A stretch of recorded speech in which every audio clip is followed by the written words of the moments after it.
just realized what that song is.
Hello.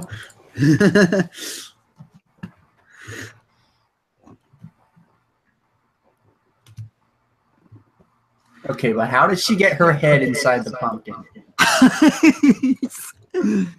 I don't know. Physics.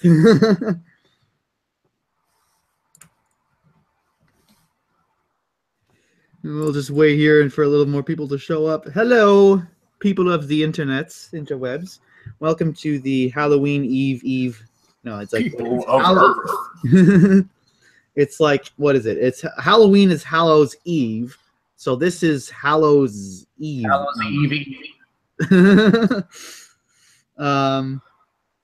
Yes. that type of live stream. Welcome. We're just gonna wait a few minutes here for more people to join on in. And then we're gonna get going. I finish up. Very distorted Jenny with very weird hands that she would probably never make on the show.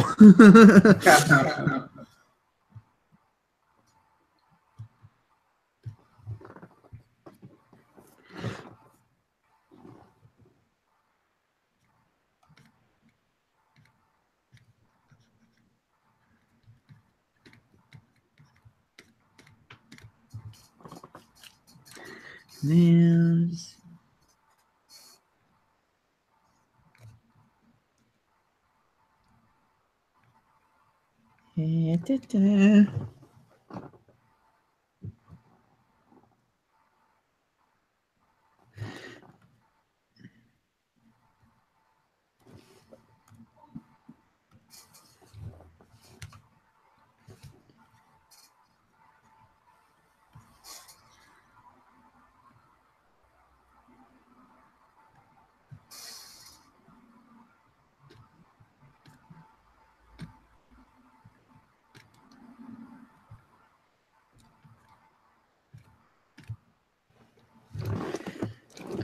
Cool. All right.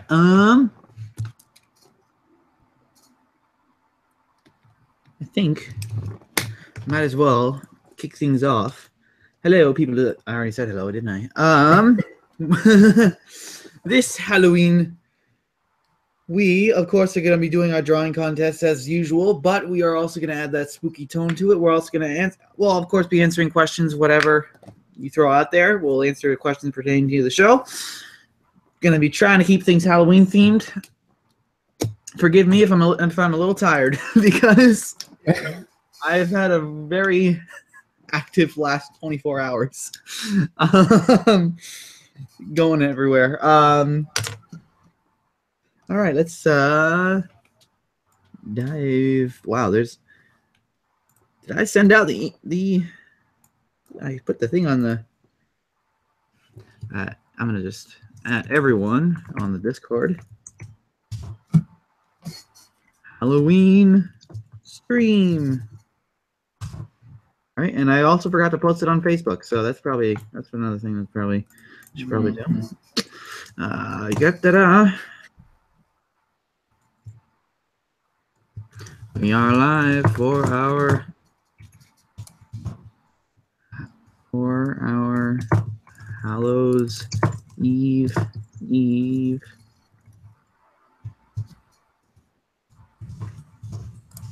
stream.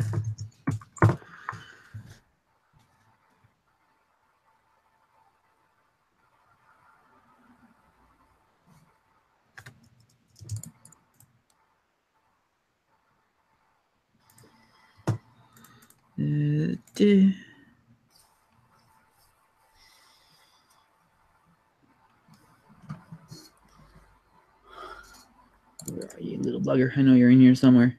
There you are. Post.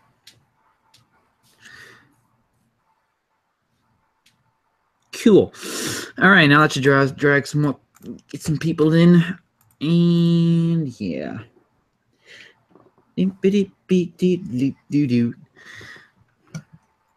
All right, so as again we're waiting for a few more crew members to show up. Does anyone have any questions they want to ask earlier, right off the bat, early on?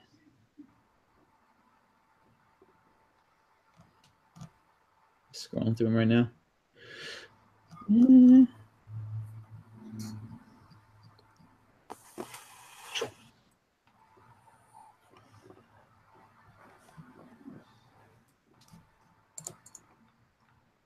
No questions, I guess. Nope. We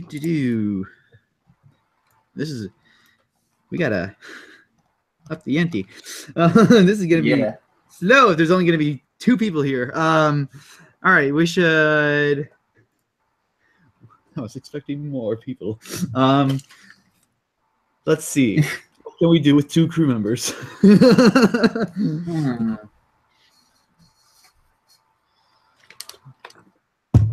I don't know. Oh, question from Sundari-chan. How are the scripts going? Very, very good, actually. We are well over half finalized now. That's great news. And then we have a set schedule now. And we're going really fast. So in the oncoming weeks, we're going to be all completely finalized with scripts, and we'll be able to say goodbye writing scripts. Finally. At least until season 5. Yeah, at least until season 5. And we're also, with the scripts that are finalized already, we are recording people, and I've been getting voice stuff in, and I still have to send out the emails. I got about those, but hey, that's something I got to do off live stream. So, question is there really going to be a season 5? Yes, there is. Hopefully, yes, there is. Comes after season 4. If that wasn't clear.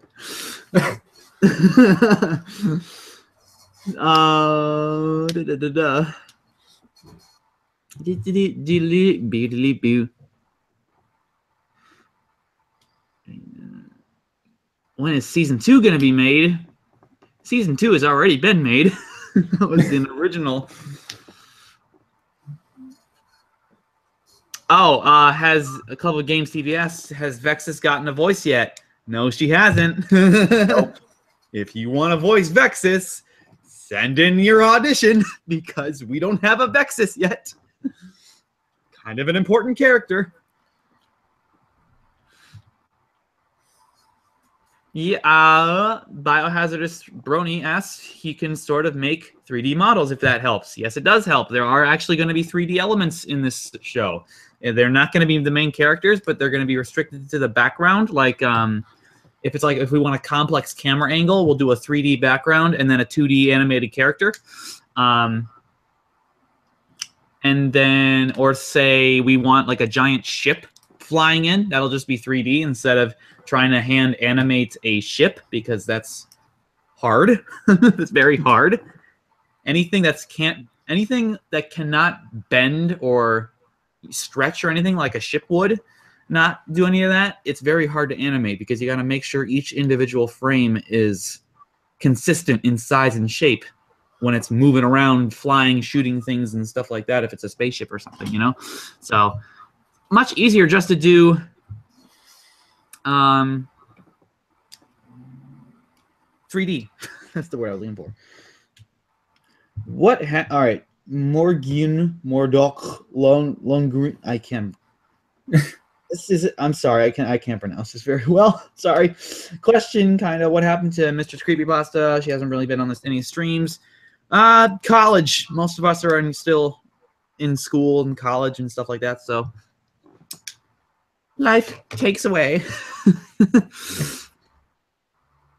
You wait, MLaaTR is coming back? Yes. Hopefully. Sort of. We're working on it.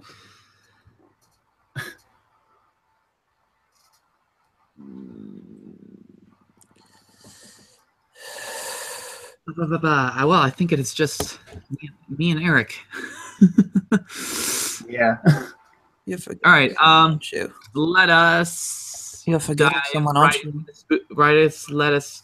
What am I trying to say? Dive right into the first Spooks Halloween themed draw off, I guess. And then we can head on in from there. Just to get this stream started.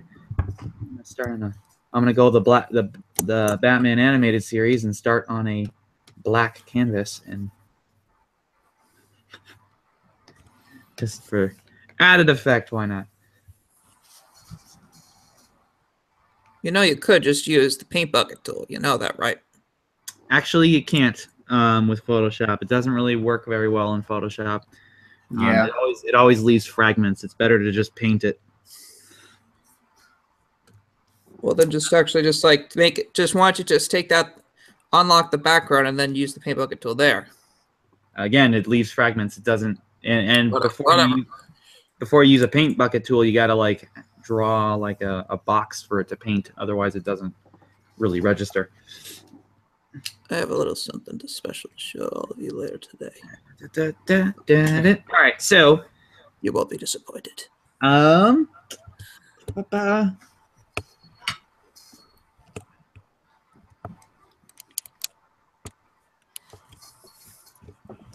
right, so that's it. Whoa, we have a Japanese speaker.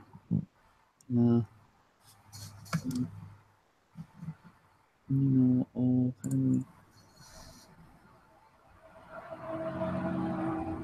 One of these kanji I'm not familiar with. Give me 1 second.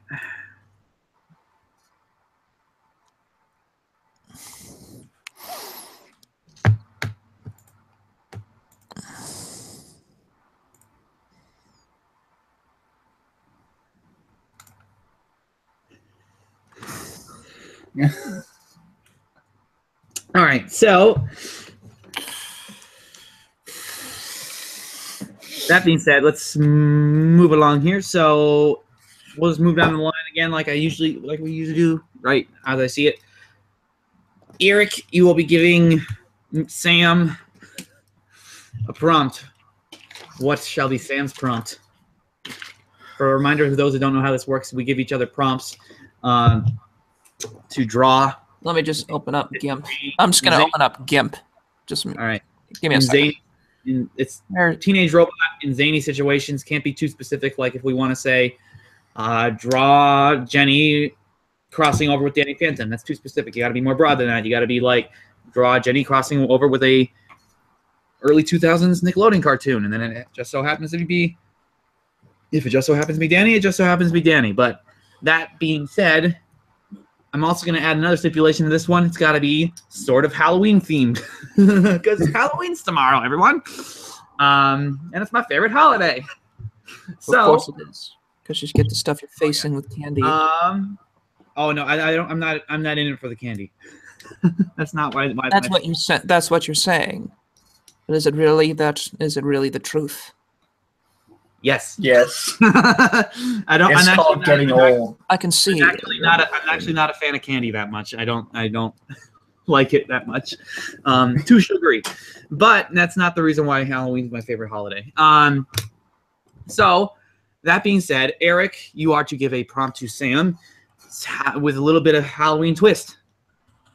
Okay, Sam, you're going to draw a character from Mina and the Count dressing up as a character from Teenage Robot. Ooh, interesting. Or vice versa. It's up to you. You know, all right. Hold on. Oh, never mind. I was about to draw it out, but all right. That being said, Sam, you are going to give a prompt to me. Draw. Hang on. Okay, draw the Teenage Robot crew in any scene from a horror film. Like any climactic scene from a horror film. It can be any horror film. Any horror film. Yeah, it can be science fiction. It can be any subgenre. It can be. It was sorry. I just have to think of something quickly. So all right. So just any Teenage Robot character in any horror film, or yeah. Hold on. Let me. You know what? I think I'm just gonna draw it because I think I heard from people that say that. Where's my sketchbook? Where is my sketchbook? Oh, there it is. Ooh. All right. So it's just Teenage Robot character, any at the climax of any horror movie. Yep. One last thing.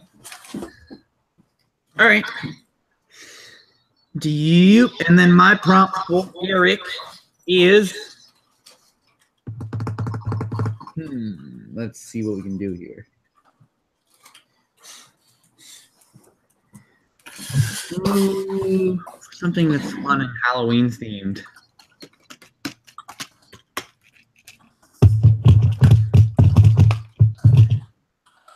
Ooh, I have a few in my head. I got to pick one and I got to settle on one.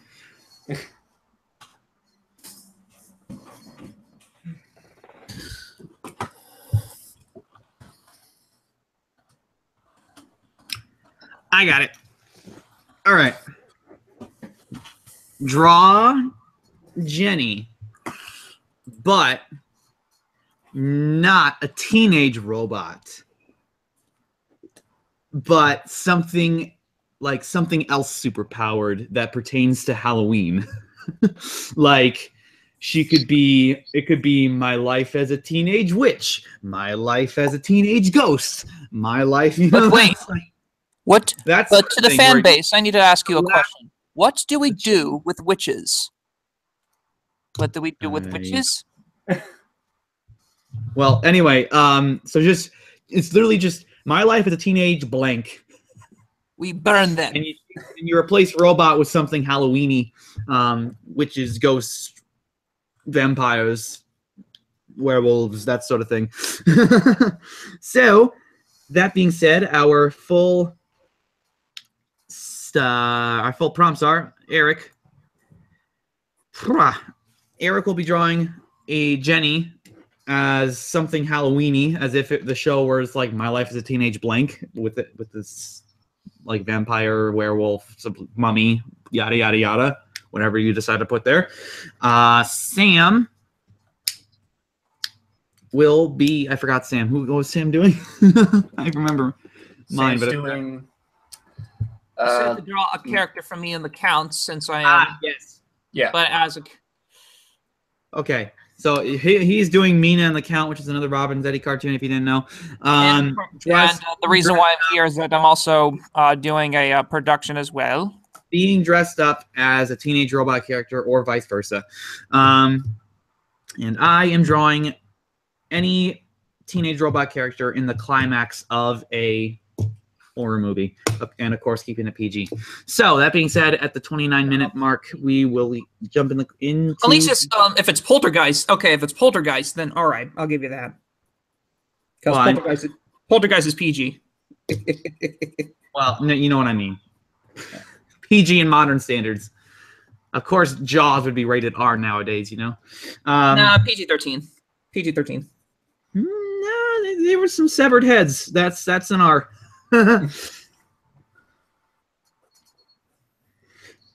All right, so, and we got a minute left. I'm seeing if there's any quick questions. Questions.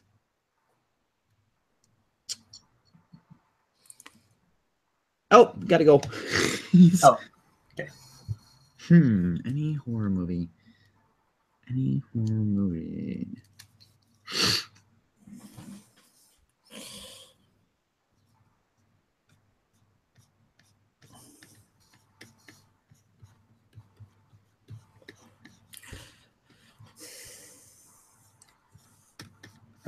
Okay, I got a circle.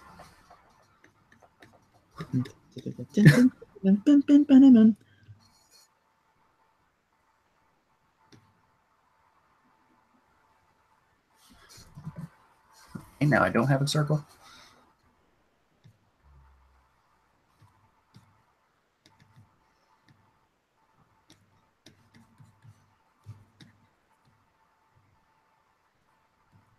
Okay.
We gotta put on some royalty-free Halloween music. This is too quiet. Yeah. I'm gonna go find some royalty-free Halloween music.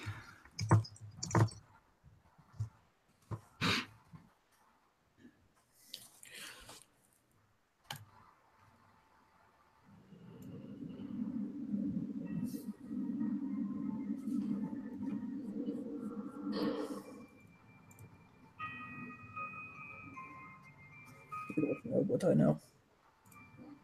No, just.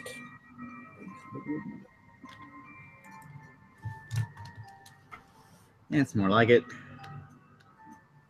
Spook Us is what it's called.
Oh, Jesus.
Ugh.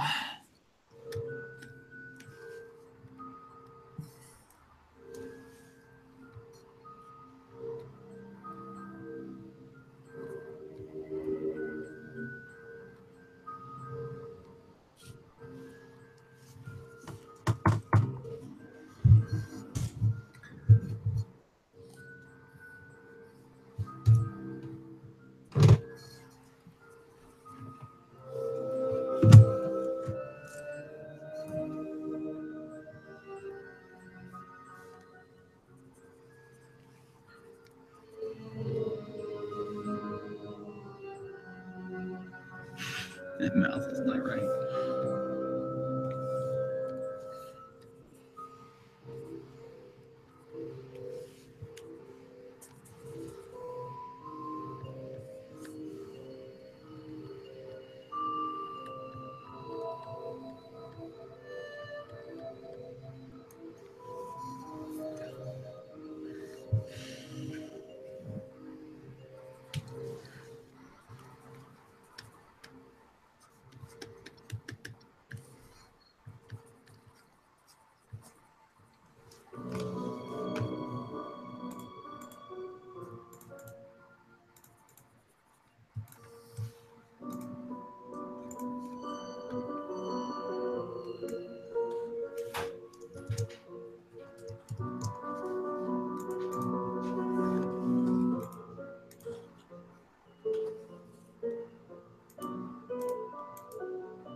Oh, wow. Well, that went by fast.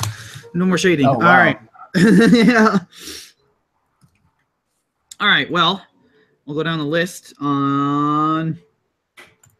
All right, starting with Eric. Well, I drew Jenny with a machete and a hockey mask.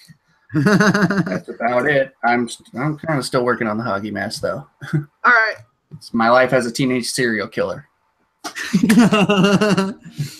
All right, Halloween spirit. All right, now we go to Yeah. Sam. Second.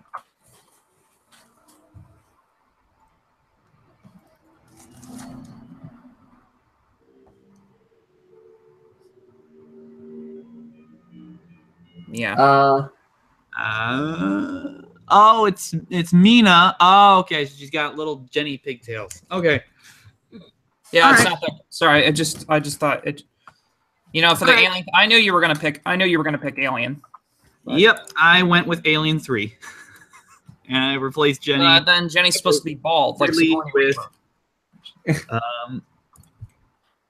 Have you seen the movie? Ripley with Jenny, and call it a day.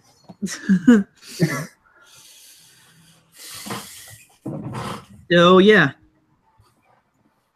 That being said, I'm gonna go check the chat room. Is there any questions for the day? All right. DC Around Nation Dan asks, can you make My Life as a Teenage Robot be a Lego set series? No, I can't. But advertising for the Lego company here. If you go on to legoideas.com, you can submit ideas for Lego to produce. And if they reach 10,000 votes, guess what? They'll consider it to make an actual set out of it. So if you want Jenny and Teenage Robot to be a Lego set, go on over to legoideas.com and submit an idea. That being all right. So moving on.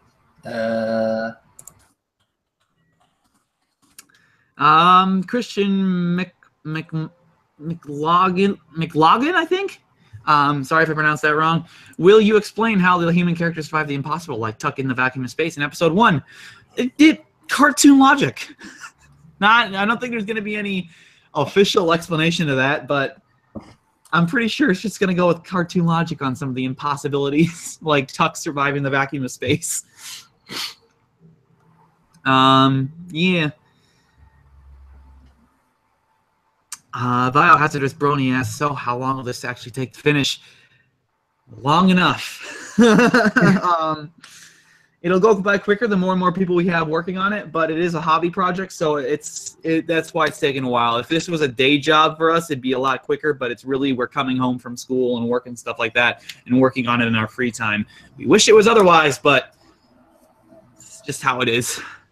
Yeah. Yes, Ravenboy99 asks, are they answering questions? Yes, we are.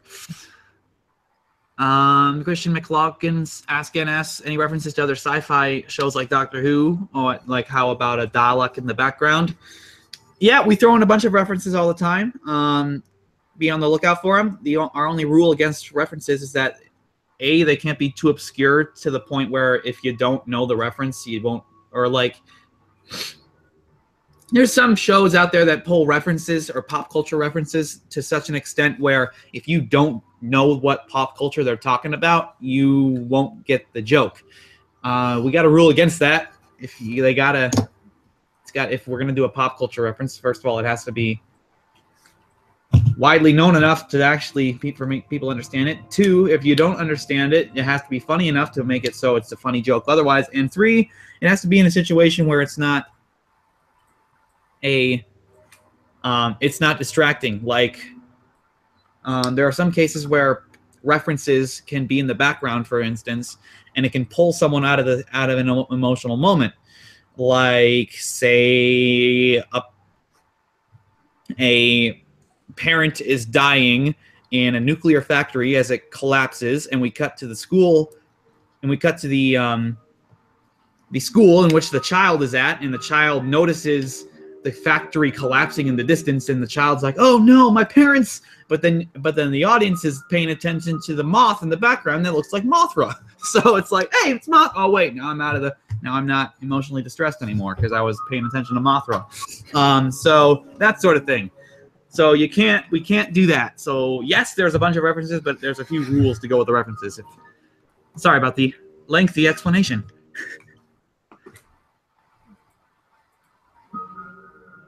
All right, so I'm gonna. Fanatic Channel has a pretty interesting one.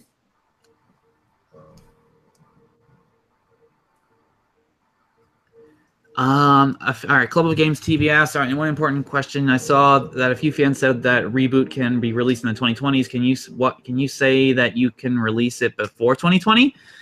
That's our goal, to release it before 2020. Definitely. Our original release window is 2016 and 2018. Even if that gets extended a bit, I definitely do not want this to go longer than 2020. We have a life. At least season 4 wise. And season 5 it might bridge over to 2020, but I don't want season 4 to go that long because then that'll just but let's see. More questions. Yep. Check out Fanatic Channels.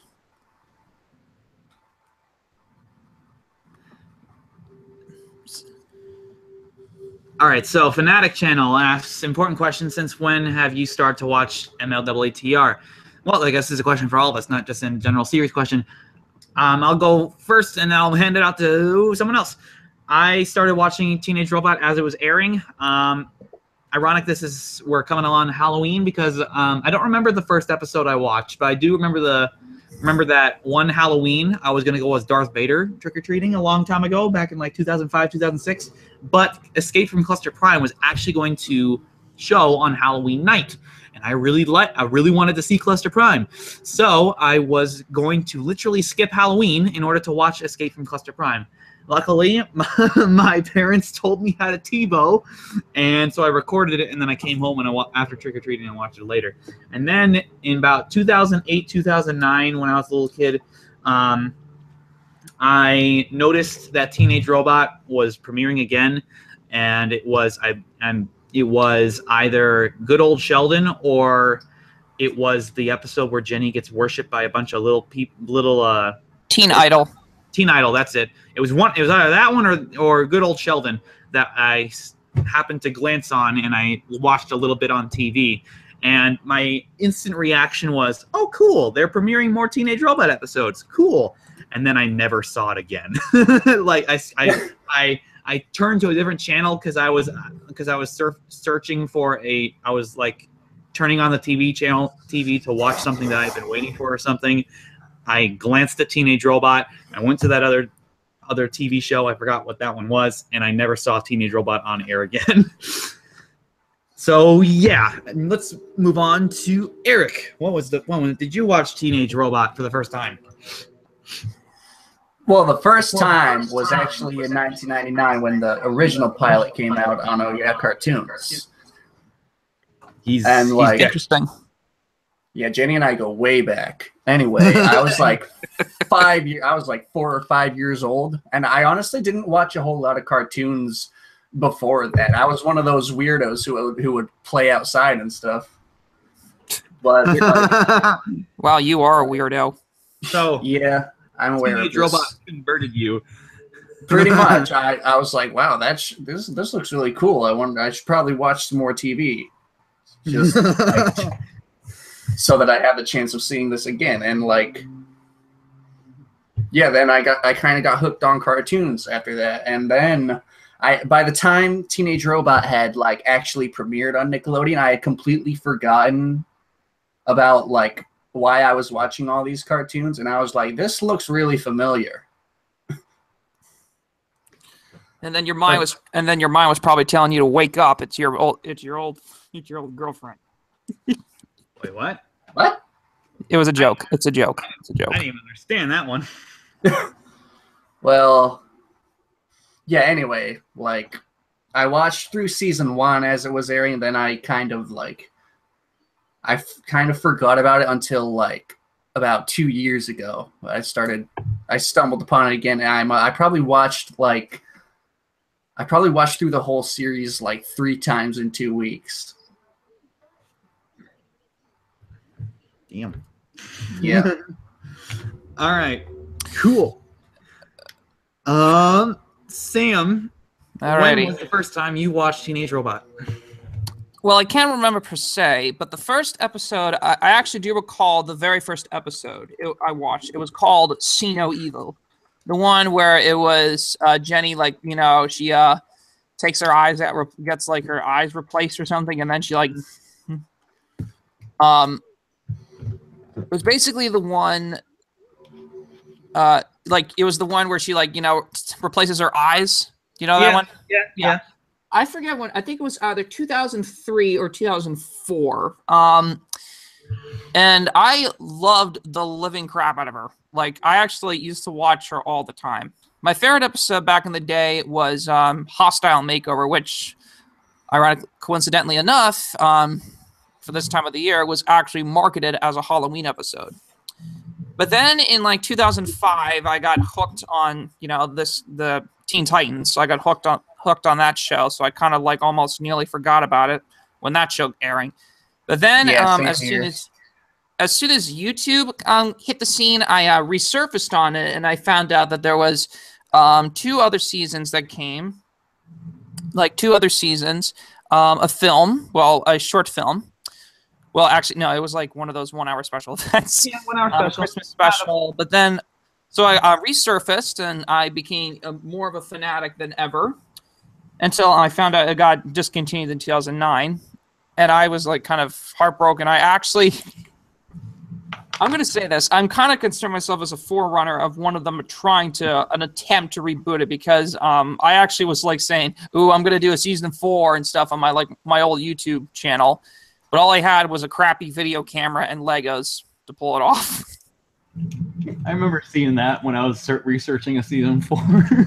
Oh, wait. You probably, that was me. I was out I was pretty much on the playground. There was a lawnmower going, and then it was pretty funny. It was a green screen. It was iMovie green screen, and you had a little. Oh yeah, that was a little minifigure on a stick with the moon. No, it was on the moon, and Earth was in the background, and there was a little minifigure. That was mine. On a stick, and it was like there was a computer playing loud distorted music in the background, and it was just the whole video was just the stick flying on the camera. That was me. I'm just we all did cringy videos when we were little kids. Don't worry. Yeah. But now looking back, it was. But yeah. I did. Sort of like I'm a forerunner of it. Just to make you feel better, when I was little, I used to do that same stuff with my own toys. I would I used up iMovie. Load up iMovie. I actually made a I don't know if you guys know this toy series called Kinex. Hold on, it's a K and then Nex. I actually made a little model of her with little, so try to make her with those little things. Yeah, so it was like crazy, and then I was I was still hoping for a season 4 to come, but then I kind of lost all hope as soon as high school hit the scene.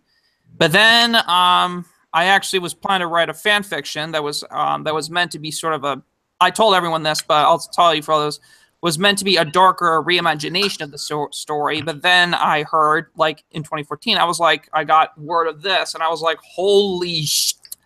And then, it took me a year, but then I joined in 2015, but then never officially became part of the crew until 2016 because I didn't realize there were these meetings we actually attended. So I was like, what's going on? What do I do now? So it literally took me a year before I officially got officially got into it. So yeah. And now I'm planning to do my own projects, Meet the Cat Resurrected. So if you guys are interested, please audition today. Teenage Robot. Because I am lonely. Teenage Robot. It's part of the same. It's part of the same. It's from right. So we actually have a few more questions that were thrown out when we were talking there.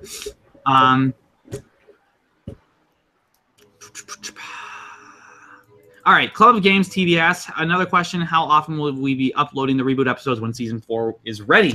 We are going to be uploading on a episode per 2-week basis, as in 1 week, like say first week, we premiere the first episode. All right, then the next week there is maybe a behind-the-scenes video or like a preview of the next episode, and then the week after that is the next episode. So it's like it's every 2 weeks is an episode drop. So that's how it's organized, and that it is organized that way to be kind of like a TV run. It's like as if we were on TV, but we're not because we're not official and that sort of thing. So yeah. Christian McLaughlin asks again. I'm sorry if I'm pronouncing that wrong. Just how much more mature will this be? Are we talking Batman the Animated Series level, give or take? I heard this is going to be a bit more grown up than it used to be. All right, it'll start off more or less like the original series, like Monster of the Week sort of deal, very comedic. But as Season 4 progresses, it's going to get a little more serious. And then Season 5. Yeah, it's going to be tackling some more mature themes. Again, we're keeping it PG. Nothing out of the ordinary. But a basic rule of thumb: if you can't see it on Cartoon Network or Nickelodeon today, don't expect it to be on this series. So that's if that eases your worry. Whiners on. Don't be like those whine. We're not going to be like those whiners on Cartoon Network, but like. Our rating system basically is we look at other PG material like TV series and then movies and stuff, and we go, well, if they did it and they're PG, that means we can do it. Yeah, I think. Well, don't be like the whiners. Don't be the whiners. Let's not be. So it will tackle a few. So like I said, as the series progresses, it'll tackle a few more. It'll tackle a few heavy themes to get through. I don't think it's much spoilers if I say like if at least one of them. Like, well, it's not really spoilers in the original series too. In the original series, Jenny, like there was a part of Jenny's character was that she wanted so much to fit in that at some points she wanted to be human. Like with that, it was kind of tackled with the skin. The skin episodes, but there was other episodes where she was very clear that she kind of wanted to not be a robot and be human instead, and that's one of the themes of a planned episode where she's kind of like battling her wishes and what she actually is, like a robot, that sort of thing. So it's like that sort of themes. It's more like mature themes as in like character development maturity. If that, and again, that's not spoiling too much because that was part of the original series too. It's just another one of those loose ends that we have to tie up. All right, so I hope that answers a little bit of the questions. And Biohazardous Brony asks, why did Viacom shut it down in 2008, 2009? Teenage Robot was actually shut down in 2005, 2006, somewhere in there. The reason why... the episodes didn't stop airing until 2009, though. Oh, no, they stopped airing then. But then they took Season 3, put it in a little vault, put it in a little vault, locked it away for 3 years, and then they premiered it in 2008, 2009. Yeah, it got shouted to Nicktoons. Yeah, and it was transferred to Nicktoons as well. The reason why they canceled it was because of low ratings. It wasn't getting as much ratings as they wanted it to get. But at the same time, that was half and half their fault because very well, which would reduce ratings. Yeah, they didn't put it in the toys. Where was the video game? Where were the toys? Well, where was that's not advertising. That's merchandise. Advertising is like that could but also they didn't. Yeah, in my opinion, they did not advertise it enough because I don't remember when it was airing. I don't even recall like a commercial playing for the show.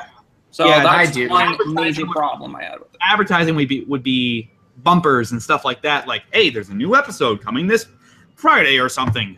Come see it. And there wasn't a lot of that at all, really. If you try, I remember some. There was a few, but it was mostly like the bumpers that I remember were bumpers for like in between episodes. Like, up next is Jenny the Robot. We won't go into specify what episode it is, but it's Teenage Robot. And it was never like for Teenage Robot. It was always like it was when it's only a few episodes away. So there wasn't a lot of advertising for it, number one. Number two is that they never put it in a consistent time slot. So it was like if you saw it on Friday one week, for me, it was consistent. Next week it might be on a Tuesday or a Wednesday or a Monday. It was like it was never consistent on when new episodes were premiering. And with no advertising, that got really confusing. So no one could like, I'm going to tune in on Monday for Teenage Robot. You couldn't do that because it never had a consistent time slot. And then there was something else that affected the ratings. I can't remember what, but long story short, too late. When I resurfaced on the show, I do remember that it used to play on Saturdays and Sundays around 11 to 11:30 a.m. That's when I recall. Like it was around those time, or maybe I think, or somewhere around that afternoon. I don't recall that, but It was Friday night. In a nutshell, that's why it was canceled. Low ratings. So yeah, I'll move on to another question. Nick's Affinity, will the reboot be targeting a younger audience or an older audience? Personally, I like to think of it as family friendly. Like, yuck. Family friendly, as in you can sit down with the family and everyone will enjoy it. Hopefully, that's what I hope will happen. Because I like those types of cartoons where everyone can get something out of it. Like the Clone Wars and Batman the Animated Series. Those are all family-friendly cartoons. Everyone can get something out of those things. Children can get the fun and excitement of action and the heroes and villains and then more adults can appreciate some of the more adult humor that's kind of sprinkled in there, as well as the more mature themes. So that's what I hope we're going to do, is a more of a family-friendly that's more accepting of a more general audience than targeting like, okay, we're targeting the kid demographic. Oh, we're targeting the teenager demographic. It's I'm more hoping for a more PG generally. PG is the what is it? PG is the quote-unquote rating for family movies and cartoons and stuff. Copyrighted. I don't mean anything no more. Well, the way when it was back in nowadays. So yeah. I hope that answered that question. I lost my place.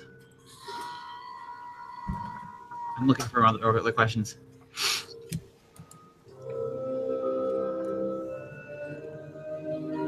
I lost my place on my questions. Hold on. I'm sorry. I'm kidding.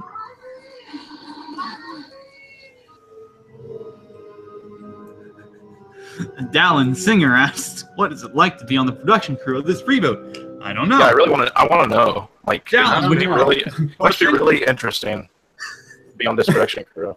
I want to know. Okay, I'm just kidding. All right. All right, John Remmers. I'm sorry if I'm pronouncing that wrong.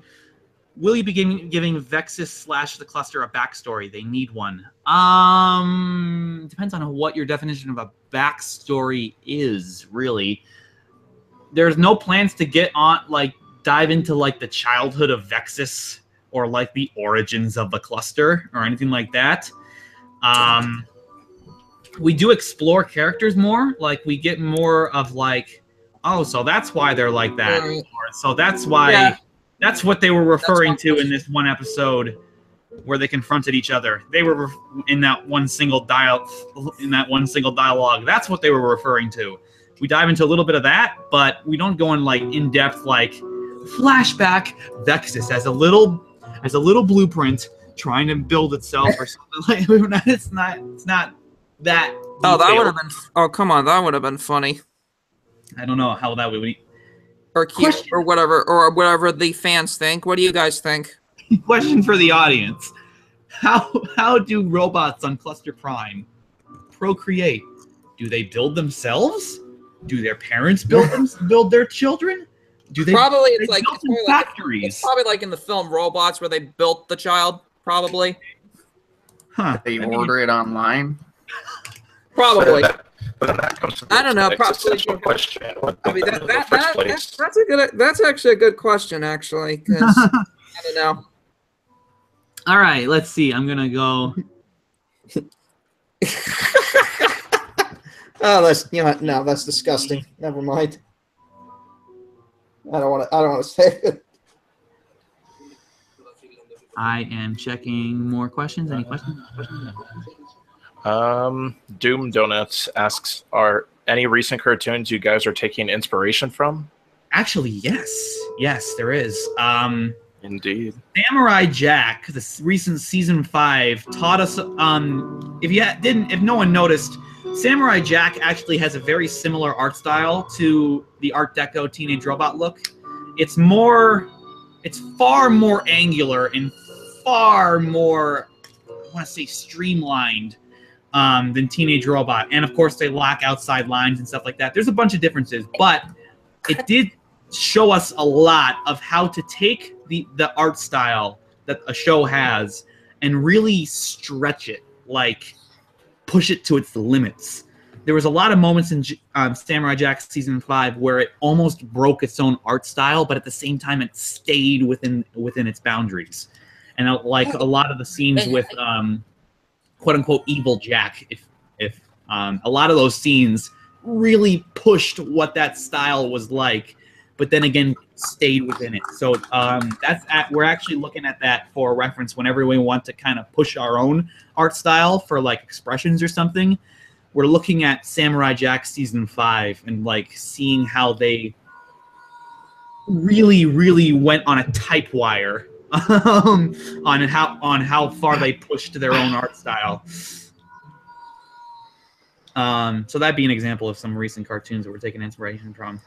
Is anyone here taking inspiration when they're doing like concept art or something?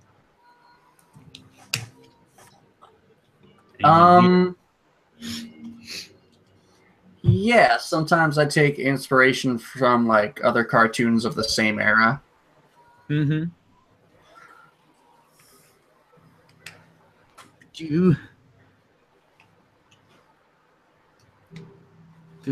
Wait a minute. No way. The Average Kid just brought something out that now I have to Google. The Average Kid is saying Michael Bay, I kid you not, is directing a Dora the Explorer movie.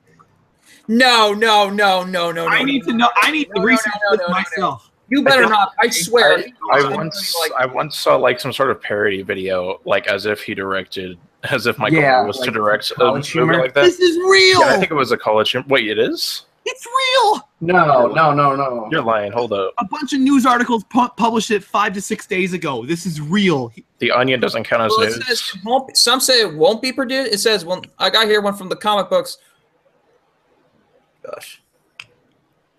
Oh, I don't believe it. I don't believe it. There's a few. All right, so now I'm actually seeing some inconsistencies. There's some people that saying that he is, but those are older. Oh, now I'm probably not. I don't know, but that's ridiculous. Oh my gosh! Just imagine what would it be. Oh my gosh! Just imagine what that would be. Laura, was a terrible shot. Hold up. Do you have any links to these articles? This would be too. This would be too good to be true. To be honest, it would be so hilarious if it's actually produced by Michael Bay. Hold up, I need to. So. Oh my gosh, what would that be like? According to comicbook.com/movies, Dora the Explorer film will not be produced by Michael Bay. No, and then there's other sites that says it is. We won't know for certain until like more footage pops up or something. But, Yeah. All right. I'll keep your eyes out for that. That's Yeah, I don't know. That looks like something to look forward to be honest. It'll be Michael Bay's only movie to be certified fresh on Rotten Tomatoes. That would be. Hilarious. I would watch the hell out of that movie. If either way, in either No, scenario, it'll be like Tomb Raider. Honestly, this is just a win-win scenario for audiences. If it turns out to be a bad movie, there's no possible way it can be boring bad with Michael Bay producing Dora the Explorer. Swipe, no swiping. The most recent article said he's not producing it, but another one says he is producing There's it. ones that I think would act. I'm pretty sure they're like throwing ones that he would do. Like, I mean, he already did Transformers and Teenage Mutant Ninja Turtles. So I'm thinking he's a Teenage Robot or something, or even a Powerpuff. Actually, no, he can't do that. No, you can't do Powerpuff. That's a definite. So the articles say that he's only producing it, so it wouldn't be as much Transformers as it would be Teenage Mutant Ninja Turtles. Yeah, it'll be something. Yeah, it'll be something like that because he was served as a producer. Yeah, because he wasn't. He didn't direct the Teenage Mutant Ninja Turtles movies. He only produced them. Yeah. That being said, though, he was very involved with the production of Teenage Mutant Ninja Turtles. Like he would be. Oh my gosh, Michael Bay's. I'm not kidding. Even though he was a producer, he would honestly be behind the camera some days, like being the cameraman and then also directing people around. He was a very, very active producer in that. He wasn't. Okay. All right. Not that. How about all right. If it's not Michael Bay, how about Vincenzo Natali?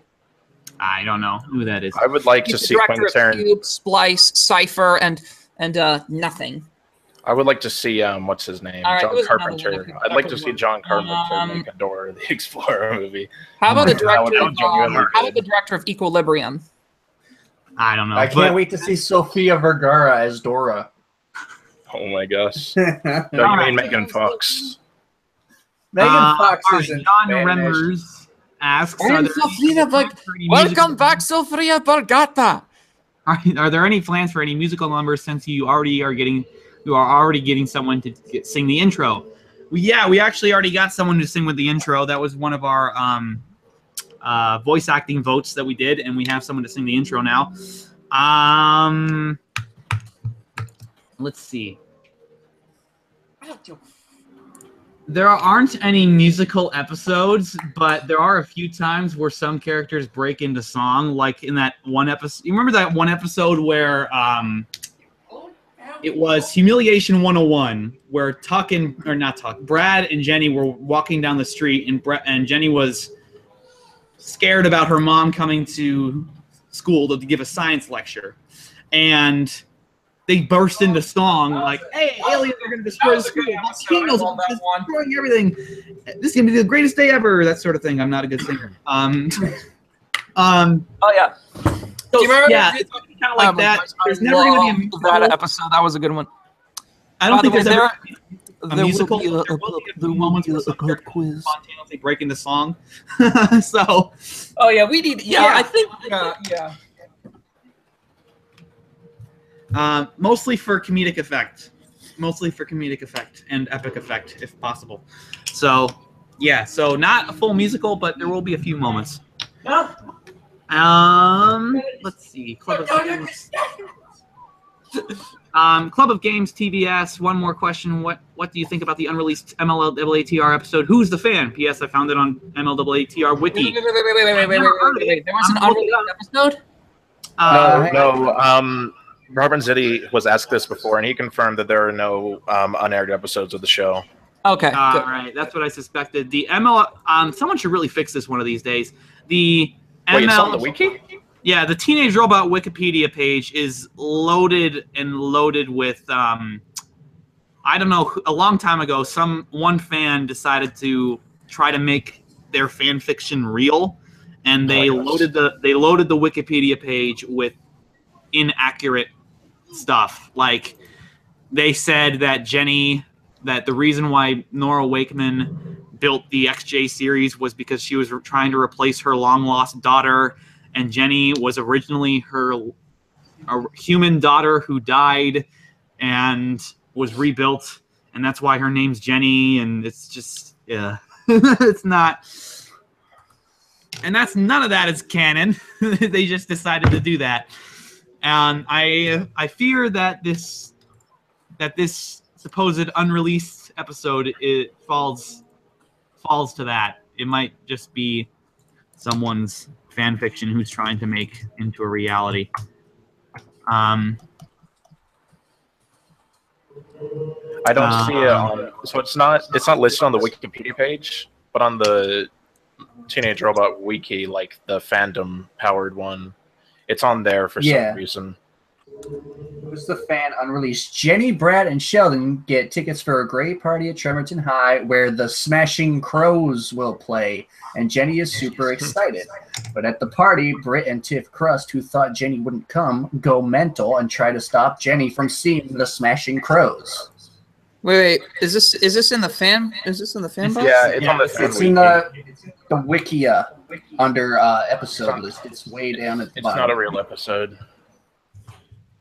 So wait, can you guys give me a link to that or something? I will post it. Please post right here. Please post it. Oh, thank you. You're welcome. So where is that? At the very, very, very, very bottom? Oh. Yep. Because there's no release date. Oh, okay, that is a no. Yeah. No. No, so it appears not real. Someone was just trying to make their that is a lie. That reality. is a lie. Which is kind of ironic, to be honest, because this whole entire thing, this Teenage Robot Rebooted, is technically one giant collaborative fan fiction. Pretty much. But we're not going to go ahead and say that we're official. We're unofficial. If you don't like our canon, then it's not canon. So don't worry about it. Then screw off. Then screw off. No. I'm just kidding. I'm just kidding. Everyone has opinions. I'm just kidding. Yeah, the episodes we make, even though we're gonna try to integrate as much as we can into the original series, so it's like as if it was never canceled and that there was and it's like you can watch it back to back and it's like, wow, it's very consistent. At the end of the day, for everyone out there, it is still fan fiction. Don't worry. Although I gotta say, the Smashing Crows, like a fusion of the Black Crows and Smashing Pumpkins, that sounds pretty awesome. I was thinking it was a mix-up of Smashing Pumpkins and Counting Crows, but that's just me. I'm sorry? I think Smashing Crows, my guess is a reference to Counting Crows and Smashing Pumpkins, but that's just my guess. I think Black Crows would be a better fit. Probably, I actually Googled it sounded like a real band name to me. Nothing came up. My parents were huge fans of Counting Crows and Blues Travelers, so that's probably why that comes to mind instead. Yeah. Let's see. Hang on. What songs did the Black Crows do? I'm always getting them mixed up with the Black Keys. I haven't even listened to much of the Black Crows, so I couldn't tell you. Oh. Black Keys, though, I quite like their stuff. Oh, it's Crows with an E, though. Yeah. All right, let's see. Any more questions? John Remmers asked, will you be making another verse for the intro? It's a bit short. A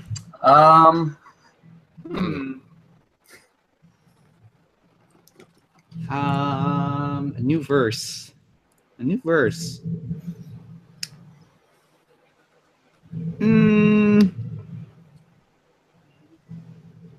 What the hell? That's not much of a... Yeah, we're doing a few new verses. It's not much of a spoiler. That's fine. Yeah. We're doing a few. Yeah, we did actually extend the song a little bit. We have to. We still have to write the instrumental. Yes. We've been focusing more on voice acting instead of writing the theme song. We wrote all the lyrics to the theme song. We finalized it. We've extended it, and we just need to come up with the instrumental now. And then the singer will sing it, and then we'll have a full song instead of a 30-second to a minute long theme song. So it's going to be, we extended it. Yeah.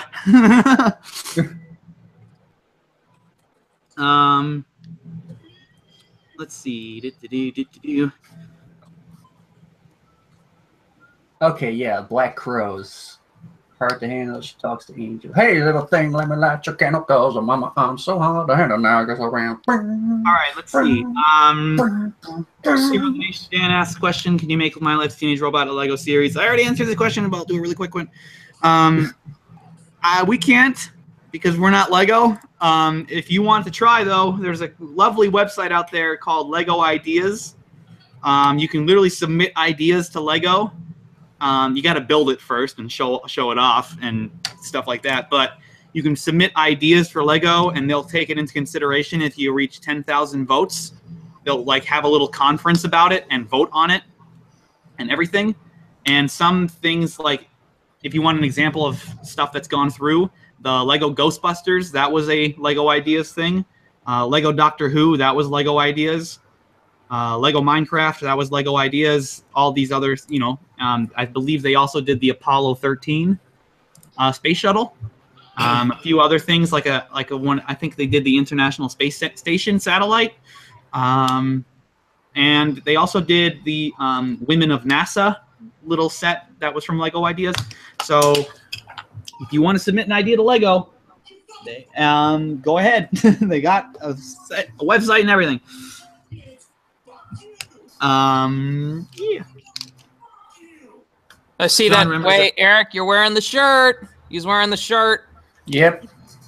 Teenage Robot shirt. Oh, he is. John Remmers asks. Are they back in stock yet? I don't think so. I'm gonna look. Let me look this up. Topic. It better be. I swear, I'm gonna be real. Oh, you gotta be kidding half of me! me doesn't want them to be because I really like how they sold out. You gotta be. I'm gonna love it. I love it. I love it. How if they don't have it within the next month, I'm gonna be so mad that I'm gonna email Viacom about this and be like, "What is?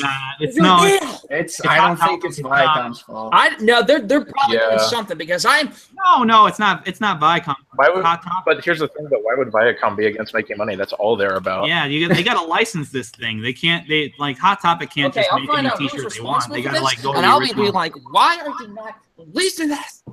See, like, even I'm looking at the T-shirt right now. I mean, there's even the Nickelodeon stamp on it. Like, they got to license this stuff. They can't just, do whatever the hell they want. Hot Topic. I'm gonna.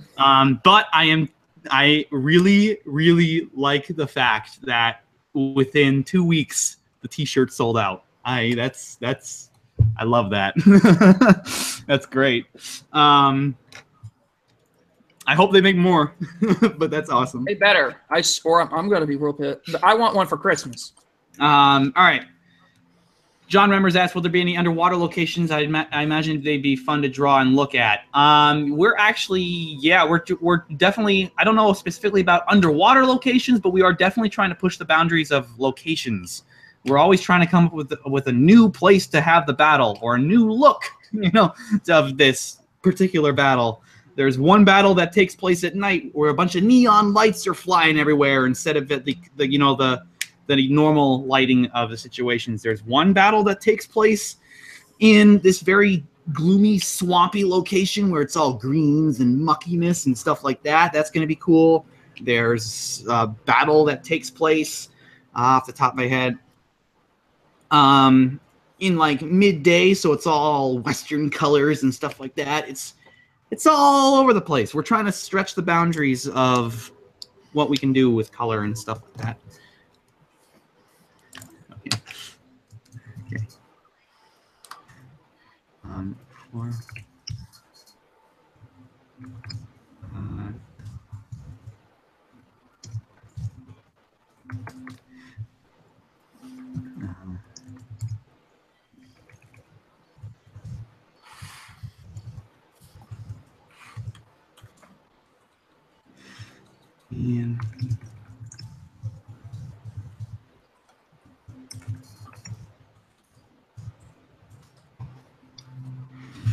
Okay. Let's see. More questions. Wow, we've been answering questions for a while. It's been an hour. Yeah. Just answering questions. Let's spice it up. Let's do something quick.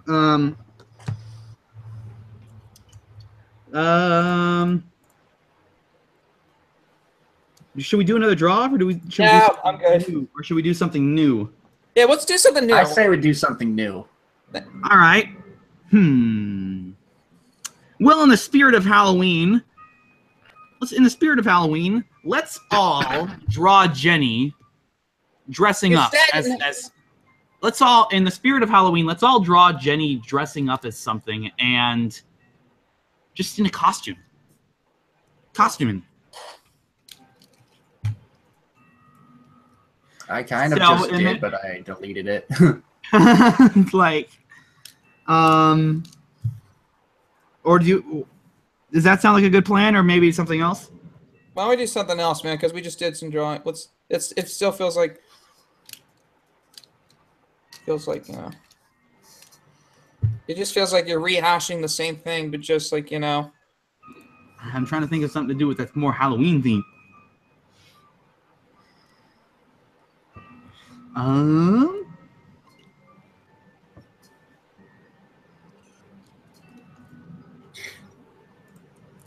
Ooh, John. Didn't you just do like the thing where you would like watch an episode live and then riff over it like Mystery Science Theater?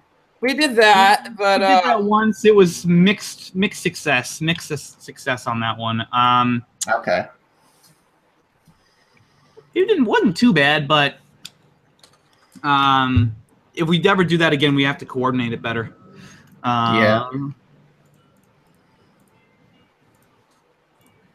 Let's see. What else? Maybe ask the fans.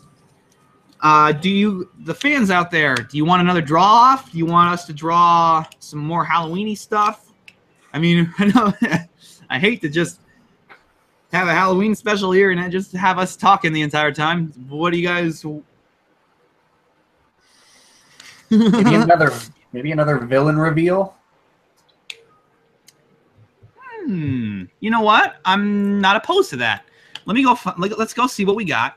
That's not too spoilery. I'm actually in support of that. I want to reveal a villain spontaneously. Well, since it's Halloween, should we do it in one of the episodes that we're planning? In the spirit of Halloween, let us reveal a more spooky character, a more spooky villain. More spooks. One that's not too spoilery. I'm looking at our big folder right now.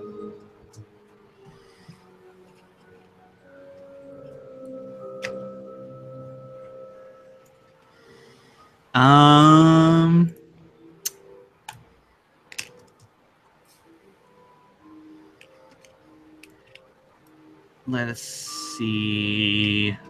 It's a lot of this stuff is early sketches. We don't have a lot of finalized things we can show. I can definitely, would the audience be okay with us showing a rough sketched villain than a more finalized one that like we've done in the past? Because currently our concepts are kind of lacking. I already know what you're talking about. I'm sorry? Nothing.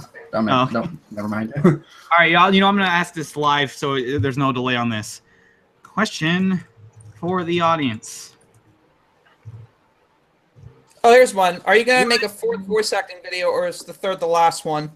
Would you like us to reveal we'll probably a be villain? We're just actually, we are planning to do a fourth one. We just we're currently we are planning a fourth one. We don't know what theme we're going to be doing it in. So keep an eye out for that. Nice.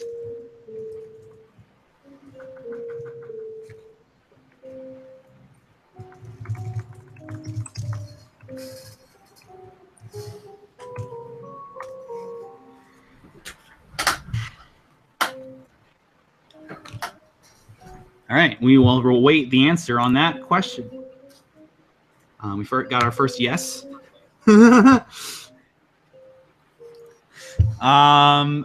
Let's see, there's a few. What was the question that I missed up there?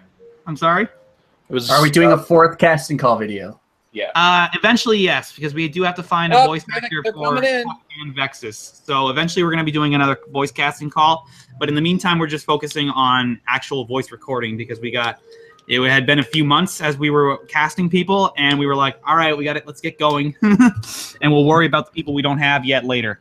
All right, so it's an overwhelming yes that they want us to reveal a villain, even though it'll be kind of sketchy. I'm going to throw out a few options on our private chat, and then we will see, and we'll reveal one that I'm thinking of.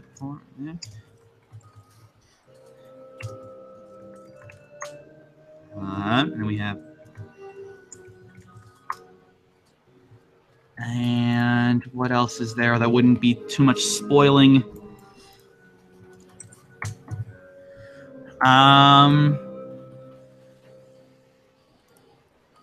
I like that second option.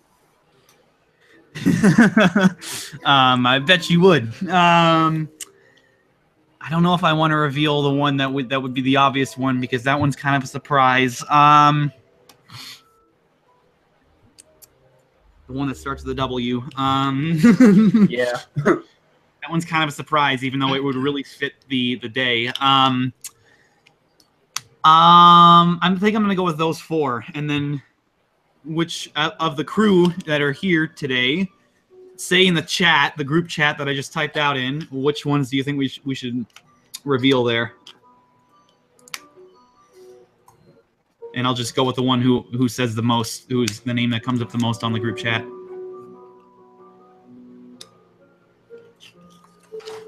All right.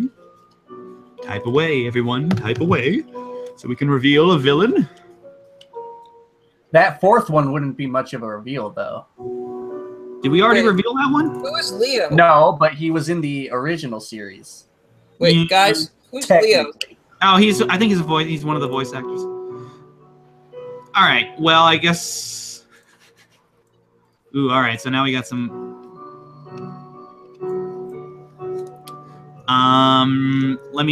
Whichever one gets revealed, let me just prepare. Everyone keep typing what they want to see, and in production crew wise, and I'm gonna pull up the images, so at least we have a frame of reference to go off of.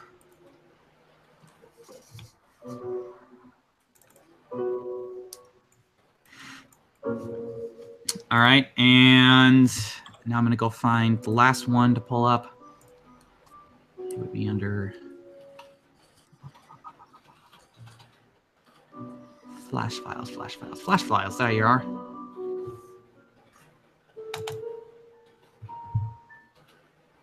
All right, come back in here. All right, so I guess we have 2 for H. You catch my drift? I guess we'll go with H.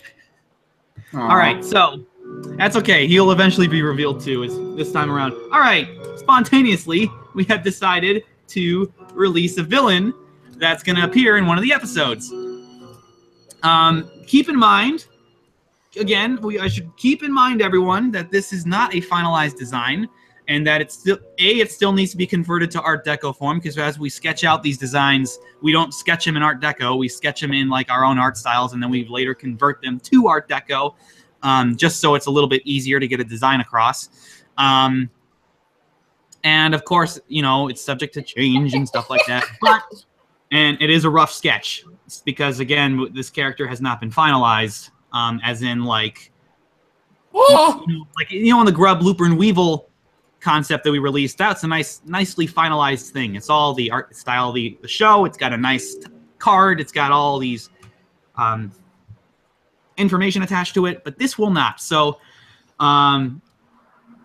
keep that in mind, everyone. But in the meantime, let us reveal a villain. We should really finalize some more of these sketches. Yeah, we've been more focusing on voice acting as of late. We should go back and finalize some of our character designs. Say hello, everyone, to the Hydra. In one of the episodes, Jenny and the gang will be battling a rather large Hydra. I won't reveal the situation that they go through to battle a Hydra because that's more the spoilers. But this is one of our villains. And this is like one of those villains that's supposed to like. Isn't this like one? It's a monster of the week scenario, and one of the monsters of the week happens to be a Hydra. So, yeah, it does. One of the Christian McLaughlin talks. Will you talk about characters' different fears? Yeah, they'll be glanced over. That's part of character development. Toon Boss. How hard is it to transform sketches into Art Deco? It's a little difficult depending on what you're trying to draw, honestly. Like, especially with, ironically, reptiles, it's a little hard because there were not a lot of reptiles on the original show at all. Like, except for that one episode where there was tons of reptiles. No, like there was 2 instances where there was 2 episodes where reptiles were on the show. That first of all, from memory, the one episode is it was the introductory to Silver Shell, the reptile emporium, where there was a snake and the turtles and stuff and the little itty bitty lizards, but nothing giant other than that giant snake. Everything else was like the size of someone's hand. Nothing like giant monster lizards or something. And then there was one appearance of a lizard in Histrionics, where they were on the island. There was one appearance of a lizard. Oh, yeah. But other than that, nothing. There's hardly any reptiles on the show. It's mostly mammals and birds that show up on Teenage Robot. There's hardly any reptiles, unfortunately. There wasn't like a kaiju once. There was a like kaiju. This Godzilla creature that had Jenny's foot stuck in his foot. Yeah, that was Godzilla, but I kind of just look at that as a Godzilla and not a reptile that everyone would know, like a lizard or a crocodile or something. Like, crocodile's never been on the show. I just realized that. What about alligators? Nope. Any crocodilian has not made it. That was funny. What about alligators? So. Oh, here's a. It really depends. Finalizing into Art Deco, again, it really depends on what you're finalizing. If you're finalizing something like a human character, it's a little easier because there's a ton of humans to get referenced to. But if you're finalizing something that's never shown up on the show before, like a crocodile that's never showed up on Teenage Robot, top of my head, I don't think a monkey's ever shown up on Teenage Robot before. If we ever did a monkey, that'd be pretty hard to finalize in Art Deco because we'd have to experiment on how it would look in Art Deco. It really just depends on what you're trying to finalize. In the case of the Hydra, it's going to be a little bit difficult because it's a giant reptile, and like I said, reptiles don't like to show up on Teenage Robot. But we'll find a way. So, I found this good question. Hey, I found a pretty good question. This is for two in Boss. How hard? No, that's not that one. What was the? Shoot, I found it. Oh yeah, through this entire project, what was the hardest stage in development so far? Scripts, by far, scripts. Yeah, because I had a couple scripts and they got rewritten. Sometimes they had to be rewritten. They had to be like cut. Yeah, because in reality, one of my it's honestly to blame is one of my personal philosophies with just movies and cartoons in general. If you have a sucky script, you have a sucky TV show or movie or whatever. It's really like we want to make sure that our scripts are to a degree. We want to hold them to a standard that so we're not just half-assing what the characters are saying and like stuff like that. It's got to be either it's got to develop their character, it's got to develop the plot, or it's got to be humorous. Basically, it's on what the characters are saying and stuff. If you have a bad script, we're gonna have a bad series. But however, if we have like a very great script and animation, it kind of makes up for it because it's still a good story. Now That's what it's, and it's very hard to make sure your scripts are up to par. You got to go back and read them and make sure that everything flows. Make sure in later episodes you can't write things that contradict things that happen in earlier episodes. It's a juggling process, and it's not fun. It's not very fun. So that by far, even though animation will probably be more tedious, like making sure all the details are in place, scripting by far is the most difficult. Oh God. Yee. Oh, hold on.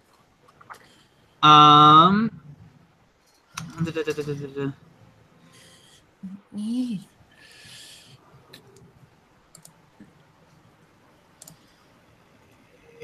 All right, so that being said, we got about 20 minutes left in our Halloween live stream. I have a little something special to show all of you later. No, to be honest, I want to reveal. I'm in the Halloween spirit. Halloween's my favorite holiday. I want to reveal another one on the list. Another villain. Nice. Okay, let's do it. Let's do it because we have some planned, and we have a Halloween episode planned. Yeah, there wasn't really much to say about the Hydra since it's just a generic Hydra. Yeah, and yeah, it is the Hydra. Even though it's going to be fun to have, it is basically just your classic Greek version of a Hydra. So nothing. It's not even. It's a monster of the week. It's like when Jenny. It should be a Tridra because there's only three. There's only not 3 heads. That's not. That's not. Yeah, no. That's not the Oh, the meaning. I don't know. The nomenclature. If it was based on head count, it wouldn't. No, it would be a Tridra, and it would be a Bidra, it would be a Quadra, and it would be a. That's so on and so forth. Whatever, But the name comes from something else. But anyway, I don't think I'm going to reveal the 4th. I don't think I'm going to reveal 4th because that is a reveal in and of itself in the episode. The Q, though, I'm a little more lenient on. So I'm going to pull up the... let's not reveal the circumstances of how Q comes to be, but I am totally okay with revealing his... He is actually in the process of being finalized as we speak. So... Yay! Yes. We have a little bit of a more finalized look at him. Let me just move out of the way.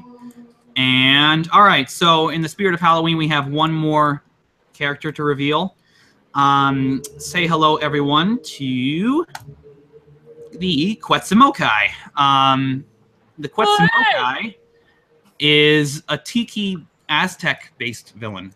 And that's all I'm going to reveal with that. The rest of the villain you'll be able to see in the episode. His voice actor is really handsome too. If that gives you an idea. There's the sketch behind him. So he's in the process of being finalized. Again, subject to change because he's not done. But yeah. That, however, is going to be the last of what I'm going to be revealing because we want to keep a few villains hidden. Yeah. Yeah. Myself.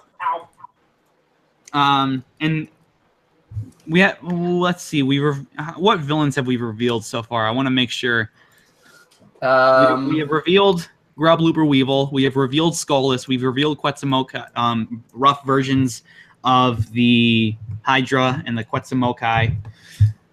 I think there's one that we've also revealed. I don't quite remember, though. I'll type it in the chat just in case we didn't. Terawat we revealed. Oh, okay. Yeah, that was what I was thinking of. And we revealed a drone, or one of the Crab Nebula Commander drone. Wait, did we? YouTube. Yeah, the Crab... No, remember I call them... Okay, disclaimer.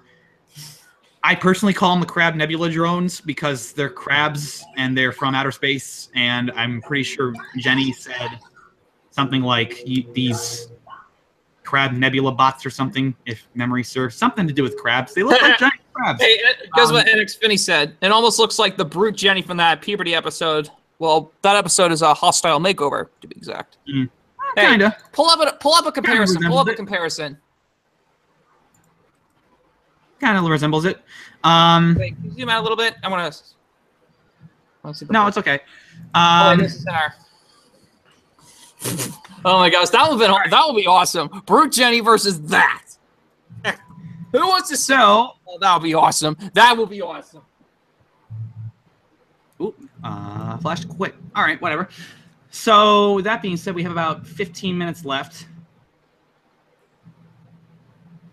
Wait, the next character is those rock monsters. Why? No. The rock monsters. No. Lauren Schuler. No, the rock monsters aren't planned yet. No. What are they? Were they from Mercury? No, she's just talking about the rock monsters from that one episode. They were the ones from Mercury visiting Earth for its resources. But yeah, I think I know what she's talking about, though, but still. No, it's just the rock monsters. Good. It's okay. Yeah, the average kid basically has it with the drone talking about. It's basically big red crustaceans from outer space instead of green. The green Crab Nebula bots appeared in that episode, all tuckered out. I'm pretty sure. That's when he was the director. Oh yeah, and then he was like going running around. Yeah, we're gonna have. Oh, I do remember that actually. We're going to be expanding upon their race just a tad, just a little bit, not a lot, just a little bit. We're adding a second, like a commander, like to their ranks instead of just a bunch of green ones. Do we still need a voice for Kilgore? I don't think we do actually. No, we casted Kilgore actually. Yeah, Schmoopy the cat. We casted Kilgore. It was close. It was very close. Kilgore took a while, but. At the end of the day, yeah. So that being said, we have about 13 minutes left. 13 Halloween. 13 minutes left in this live stream. Let's see. All right. I'm gonna go. I'm scrolling up to see if I missed any questions.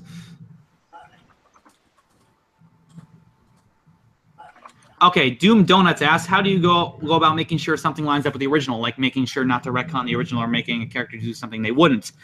It's a very simple answer. It's a very boring answer, actually. We just constantly kind of reference the show and look back on it.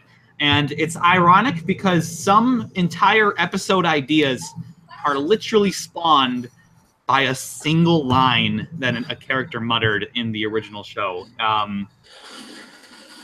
It's happened more than once at this point now, or entire situations are spawned because of this one line a character said in the original show, and we'd make an episode that kind of involves that, or we'd make an episode that's completely based on that. So we're constantly looking back at the original show, if not for referencing the style of the animation and the art style and stuff like that. For ideas for episodes and making sure characters stay within their established parameters.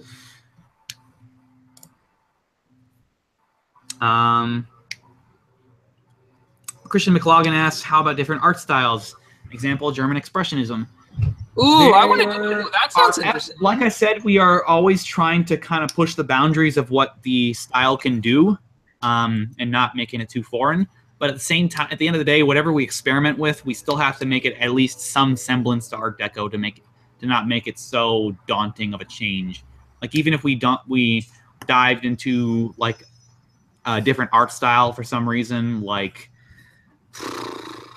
I don't know why would we do it different? Like if we did that trope where someone takes a dive into a painting and they're inside the painting and now everything's Van Gogh style. We would still try to keep it Art Deco-y. Like it would be Van Gogh influenced, but it would be at the same time it would be sprinkles of Art Deco in there to make it not too daunting. Because if you make it too daunting, it's gonna get weird. Oh, the dream episode was good. And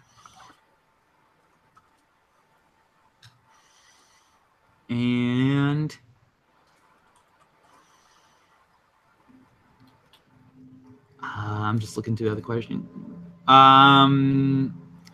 Morgan Murdoch Lundgren. Again, I'm sorry if I'm pronouncing that wrong. Will you do crossover of another Nicktoon, Danny Phantom, etc.? No. Sorry for the quick answer, but we've answered that question, like, I think with every live stream now. We're not interested in crossovers with other Nicktoons.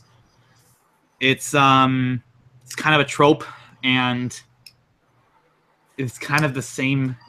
Even when you do a crossover, it's the same. Has anyone noticed this trope with crossovers? It's literally the same thing with every crossover in existence. They meet each other. They go, "Who are you? Who are you?" And they start fighting. No. And they introduce themselves, and they become friends. And then they have to defeat the villains who have also joined up and started fighting them as a team. They did it with the Lilo and Stitch Kim Possible. They did it with the Lilo and Stitch American Dragon. They did it with Batman v Superman in the official movie. They did it with with all these other cartoons where people meet. They even did it when Batman and Superman first crossed over in the DC animated universe. They started fighting, and then they teamed up to fight Lex Luthor and Joker. It's every single crossover you can ever think of starts off with them fighting. Then they become friends, and then they team up to fight a tag team of their villains. It's they didn't really do that with Jimmy Neutron and Fairly Odd Parents. Like, they sort of switched places. And they actually didn't end up meeting until like the end of the episode. And then they fought, though. Remember? They did fight, actually. I remember. And then they teamed up to fight a mixture of their villains. Literally, you remember that? It was like a two-headed. It was like the army. Oh dude. Gosh, no! Oh mother of goodness, no! It was like on two heads. It had two heads. It was like that. It was no. Dude from Jimmy Neutron, and then the giant army dude, Barry. Jurgen? You mean Jurgen? Whatever his name is. It was literally a two-headed dude. A literal mixture of their villains. It was just. It's always the case. Always. Always. With crossovers. So yeah, we're not too, I know it's disappointing some people because apparently a lot of people want Danny Phantom to cross over with Jenny the Robot. I don't know why, but we aren't interested in doing crossovers with Nicktoons, other Nicktoons and stuff.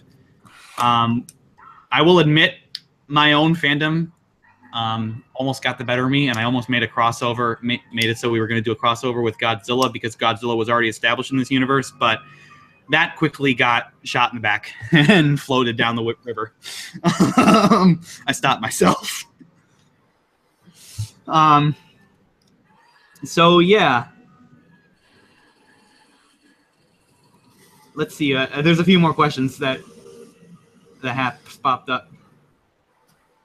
John Remmers asked, "Do you think it would come up with a reason to change Vexus's voice if you can't get a good voice actor?"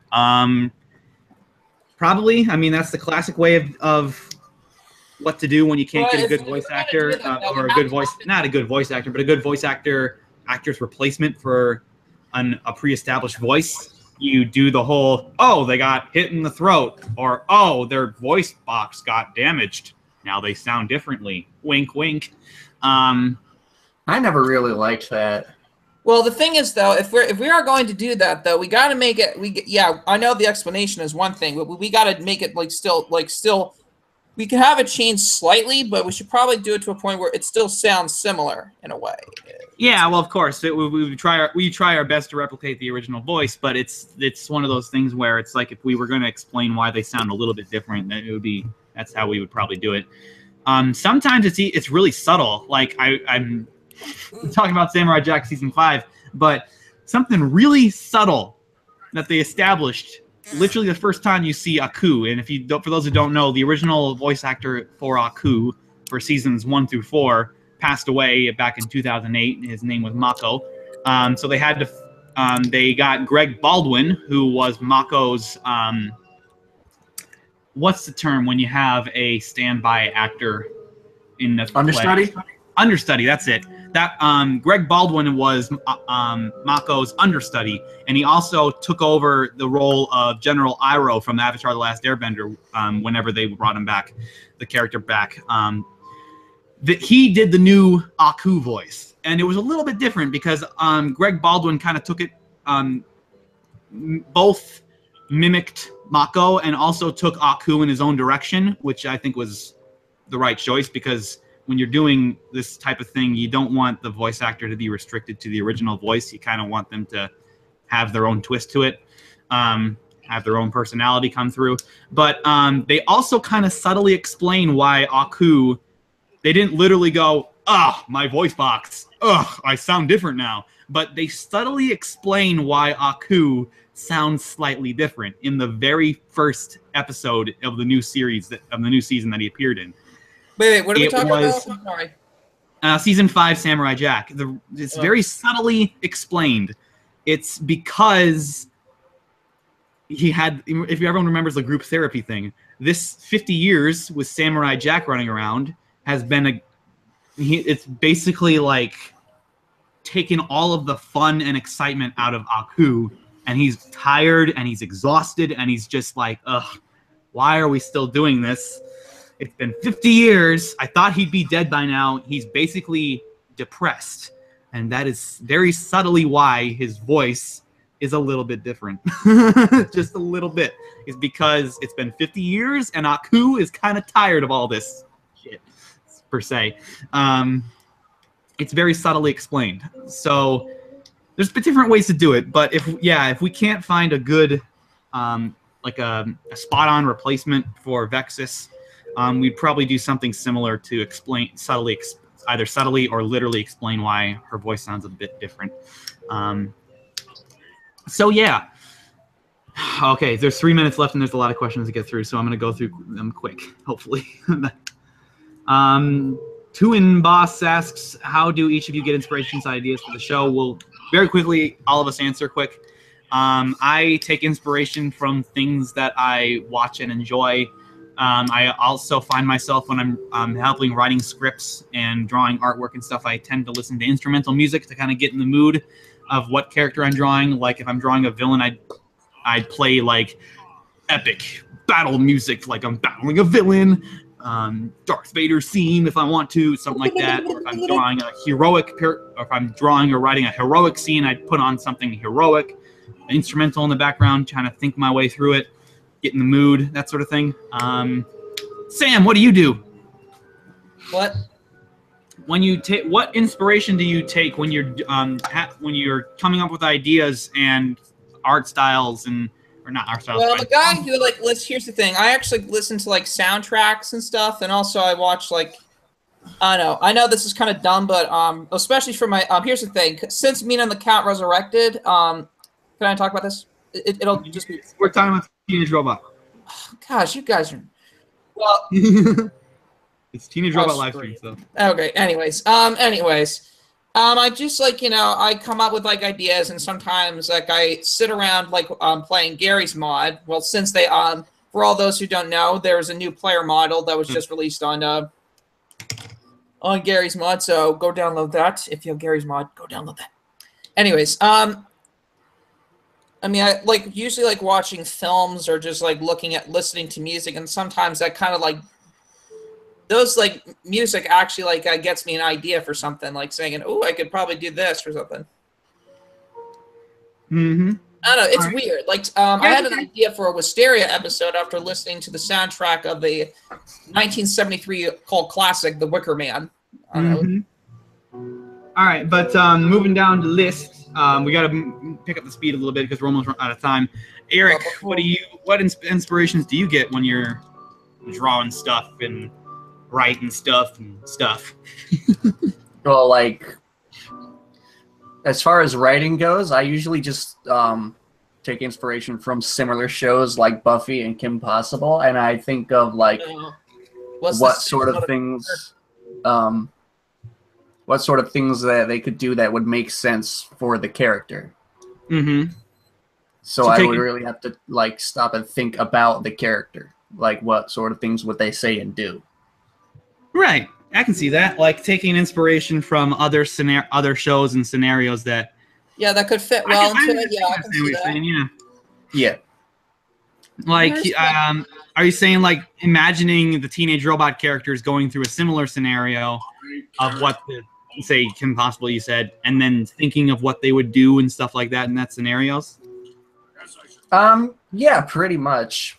Yeah, all right, cool. But also trying to vary it up, like try to get like completely different shows, since there's not like a complete counterpart for every character. Like in kind of like how in Buffy you got Buffy as like it's basically Jenny, and then Brad is Xander, and then Cordelia is the Crust cousins. Yeah, So that's kind of true. yeah, I would try to like you know, try to move away from that whole cookie cutter thing. Mm-hmm. And see if they were in a completely unique situation with like completely different personalities, what would each character do? Yeah, I see what you're saying. Yeah, that's cool. Alan, what do you do for inspiration? As far as composing goes or arranging things, the first thing I look at, if I'm arranging something, obviously I look at what the original show did. I try to arrange it for whatever situation or context it'll be in. And as far as composition goes, I refer to the original show, and usually I turn back to classical music, especially Bach, for that kind of thing. And you know, I take inspiration from that and then compose from there. Cool. Dang, we got like a mini flame war going on in the chat. Oh man. Oh, let me take a look. All right. I'll answer the question as best I can here. DC Around the Nation, Dan asked, can you do a My Life Teenage Robot live stream for YouTube? Not our own episode. Not original episodes. Those are copyrighted by Viacom, and they would come after us if we did. We cannot do that. But once we have season 4, we got enough episodes from season 4, we can definitely do some live streams with that, or we live stream episodes, even though they'll be available on YouTube. But we can live stream it and like have a live chat and stuff like that. That'd be fun. We just can't do original series episodes because those are copyrighted. Yeah. If you would like to watch the original series, go ahead and go on iTunes, Amazon, or Hulu and purchase them. Available now for I think about $10 per DVD. So let's see. I'm just gonna scroll. Is there any more questions that I'm missing here?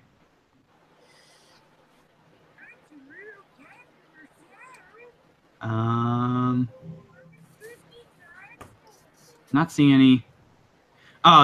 Here's a good question that we can all briefly ask. Two in Boss asks, what kind of reaction do you expect or hope to expect from audiences, reviewers, and the original crew when our show is finally released? Personally, of course, I mean, I hope it's well received. I mean, I don't think that's arrogant to say. I hope it's well received. That being said, even if it's negative, I'm interested to see what people say about it.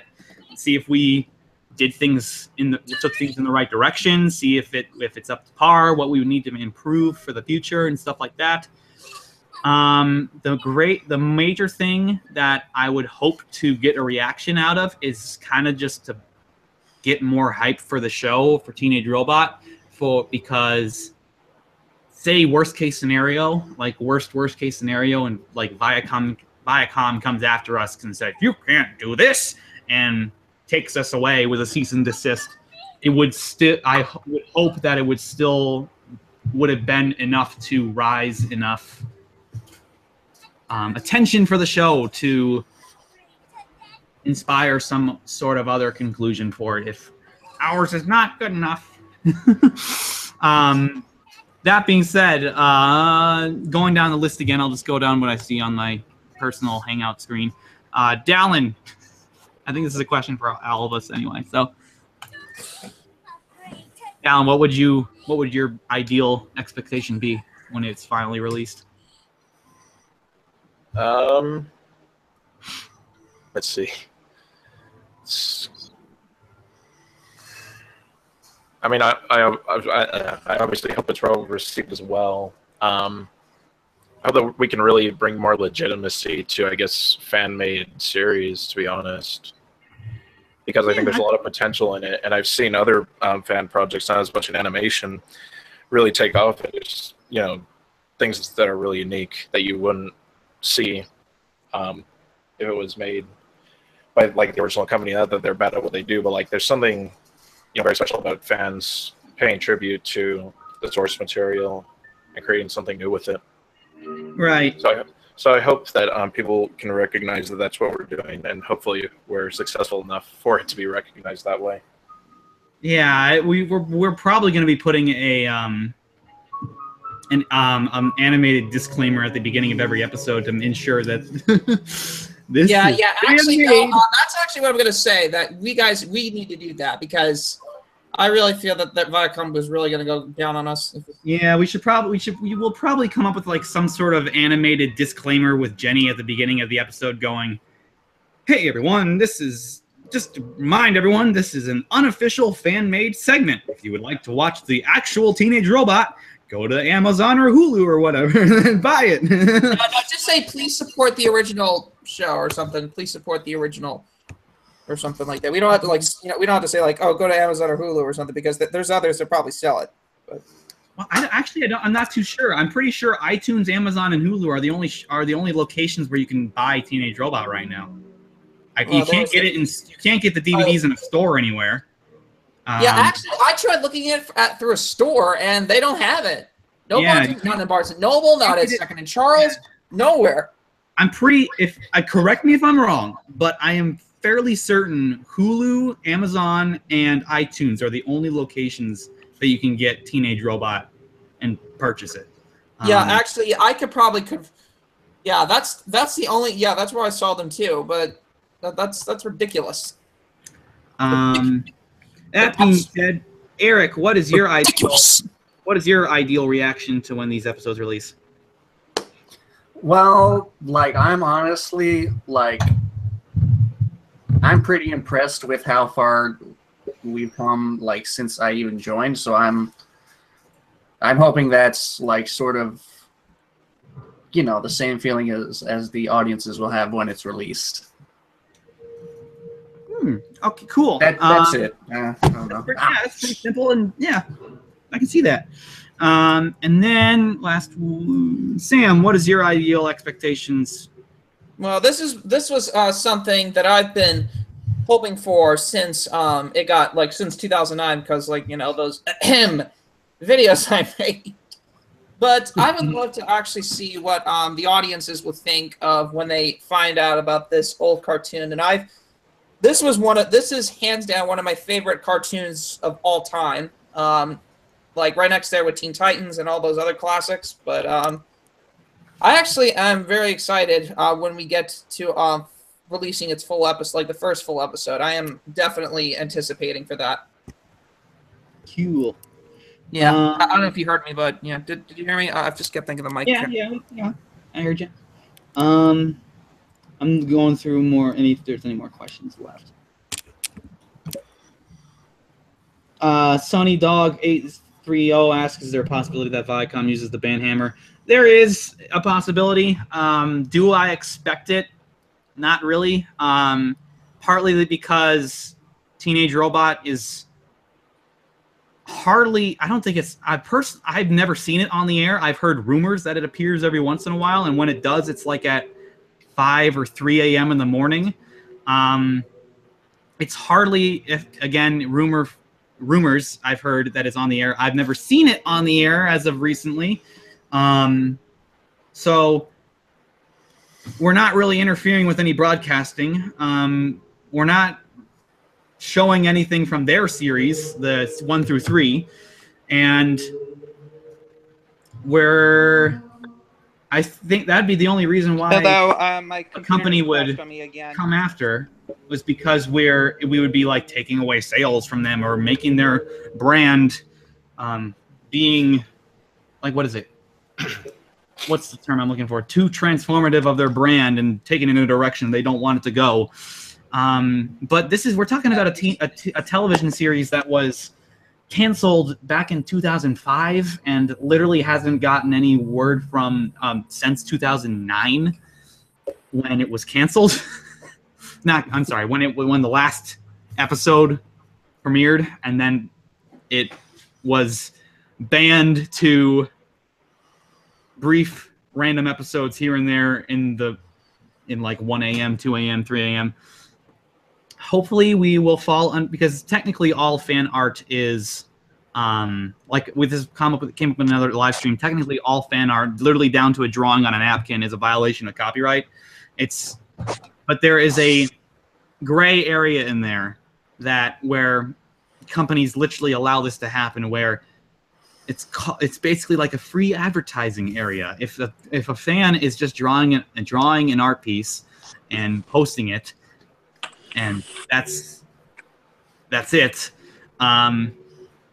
they let it slide because first of all, it would be very, very costly to go after every single fan-made thing ever out there. It would bankrupt any company in existence. Like, it would probably take down Apple if they went after the amount of people who photographed Apple products and draw Apple products and stuff like that. It would probably bankrupt them if they went after everyone like that. And it also counts as free advertising, where they're sharing their product and they're talking about their product and they're gaining revenue for their product.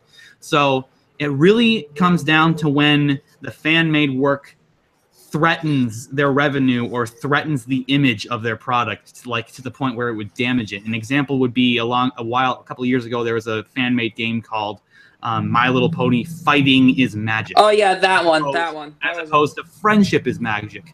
You can kind of see where the company would be like, that's kind of against the brand name. We gotta protect our image. Cease and desist, please. We hope that our production falls within that area of free advertising by, again, saying that we are a fan-made, we're unofficial, and please go support and buy the original series, because if anything, this is all about gaining more attention for Teenage Robot. At the end of the main mission of the day is open up, gain attention. Right. Like, if we were to have a to-do list of Teenage Robot Rebooted, number 1 would be gain attention of my life as a teenage robot. So I hope that explained that question. I know I'm taking a little long to answer these questions. Let's see. So moving on. We really got to wrap up because we're not 12 minutes over. So I got something to show y'all. If this stupid thing loads. Yeah, so like I'm